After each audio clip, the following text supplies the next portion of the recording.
آگے بڑھیں گے، بات کریں کہ واپٹا کی کارستانیاں متاثرین منگلا ڈیم آج بھی زخموں سے چور چور۔ گورنمنٹ بوائز پرائمری سکول مواکسی کے طالب علم کھلے آسمان تلے تعلیم حاصل کرنے پر مجبور ہیں۔ اس حوالے سے مزید تفصیلات بتا رہے ہیں اسلام گڑھ سے ہمارے نمائندے افتخار احمد چودھری اپنی اس رپورٹ میں۔ نہ عمارت، نہ پانی، نہ واش رومز۔ یہ ہے گورنمنٹ بوائز پرائمری سکول مواکسی، جس کی عمارت منگلا ڈیم کی زد میں آ چکی ہے۔ ادارے کے طالب علم کئی سالوں سے دربدر کی ٹھوکریں کھا رہے ہیں۔ نہ اسکول کی متبادل عمارت تعمیر ہوئی اور نہ معاوضہ جات کی ادائیگی کی گئی۔ مقامی افراد نے متبادل عمارت تعمیر کرنے کے لیے اراضی بھی عطیہ کر رکھی ہے، مگر ارباب اختیار اس اہم ایشو پر کوئی توجہ نہیں دے رہے۔ گورنمنٹ موا پرائمری اسکول کا جو ایشو ہے، اس میں جو بنیادی بات ہے وہ یہ ہے کہ 2003 سے اپریزنگ متاثرہ ڈیم میں متاثرہ ہونے والے اسکول کی جو سطح ہے وہ تو زیر آب ہے، پانی میں اسکول آگے ہیں، لیکن یہاں کی جو مقامی آبادی ہے اس کا جو لیول ہے وہ ڈیم سے اوپر ہے۔ جو لوگ متاثرہ نہیں ہیں، یہ اسکول صرف متاثرہ ہیں۔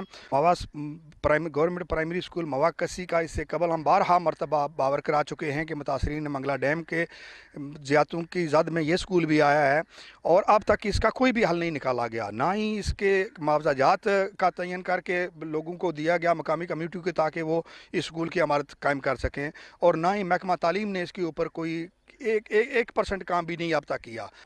جگہ ماڑی ملکیت ہے تو اس واسطے اصل سکول جڑا پہلے ڈیم متاثر ہویا تو بچے ساڑے سڑکوں پر بیٹھے ہوئے وہ پڑھنے پہ یہ جگہ ذاتی سکول واسطے دے اڑی ہے، اس میں لہٰذا بلڈنگ تعمیر کی جائے۔ بچے ہمارے جو ہے وہ ایک روڈ پر درخت کے نیچے تعلیم حاصل کر رہے ہیں۔ میں گزارش کرتا ہوں کہ اس کو جلد از جلد یہ سکول جو ہے وہ مکمل کیا جائے۔ میں تقریباً منگلا ڈیم اپریزنگ منصوبے میں متاثر ہوا،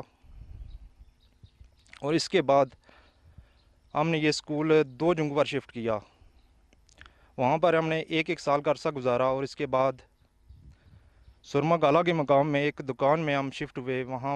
یہاں پر ہم کو 3 سال گزر چکے ہیں، اور ایک چھوٹے سے کمرے میں ہم سروائیو کر رہے ہیں۔ وہاں پر جگہ کی ناکافی ہونے کی وجہ سے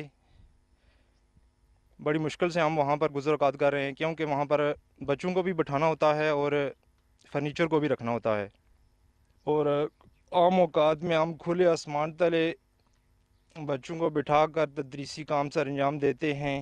بارش کے اوقات میں جب بارش وغیرہ ہو جائے تو پھر ہمیں اسکول ٹائم سے پہلے چھٹی کرنی پڑتی ہے۔